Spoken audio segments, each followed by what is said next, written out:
Welcome. It's so good to be with you on this Wednesday as we get together for a little midweek Bible study and devotional time. And I'm so glad that you've taken some time out of your day, whenever it is that you're watching this, to join us to do just that. When you hear the word resolve, what comes to your mind? Maybe you picture a determined athlete. Maybe if you're a parent, you think about a 2-year-old who doesn't want to back down. Or maybe you think about someone who has a chronic illness and yet they just keep battling and fighting. The dictionary describes resolve as firm determination. And we often associate resolve with reaching the highest level of a sport or a field of study or persevering through a diagnosis or an illness or a struggle. But it also takes resolve to stay the course when it comes to our spiritual walk. And perhaps no one exemplifies what spiritual resolve looks like more than a guy by the name of Daniel. Daniel was an Old Testament figure in the Old Testament. He was an Israelite, one of God's chosen people, and he was taken captive by a kingdom called the Babylonians, and chosen to join the Babylonian king, who was named Nebuchadnezzar at that time, to join his service.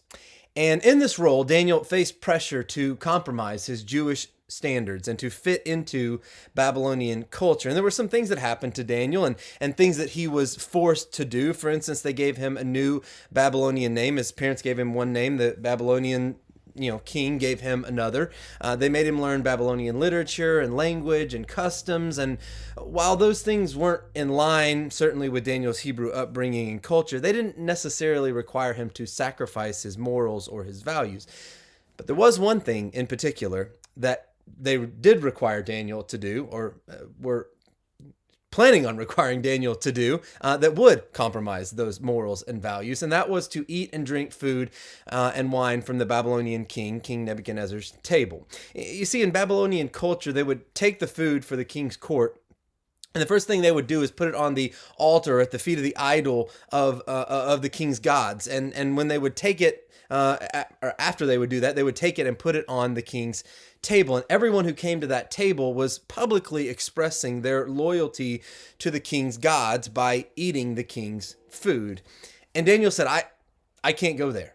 And so as verse 8 of Daniel chapter 1 says, Daniel resolved, there's that word, resolved not to defile himself with the royal food and wine. Daniel knew that what he was being asked to eat and drink went against what God commanded. It would have been easy, though, to partake in the meal and go along with the crowd and really just stay out of the line of danger and out of the line of fire. But Daniel knew that it would be wrong in God's eyes. Daniel knew God. Daniel knew his word. And Daniel was fixed on God's purposes and living in God's will for his life. And so when faced with what was needless to say, uncomfortable situation and even potentially costly decision for Daniel, he didn't have to wrestle with what to do. And though it took courage certainly to follow through with that decision, the decision not to defile himself was clear for Daniel. And like Daniel, we need to know God's word and his will for our lives. And then we need to be intentional in our obedience to it. That's where resolve comes in. The culture we live in isn't always conducive to our values as Christians. In fact, it's becoming even more and more hostile to our values and our morals. And while knowing and wanting to do what's right, that's important, it's only the first step.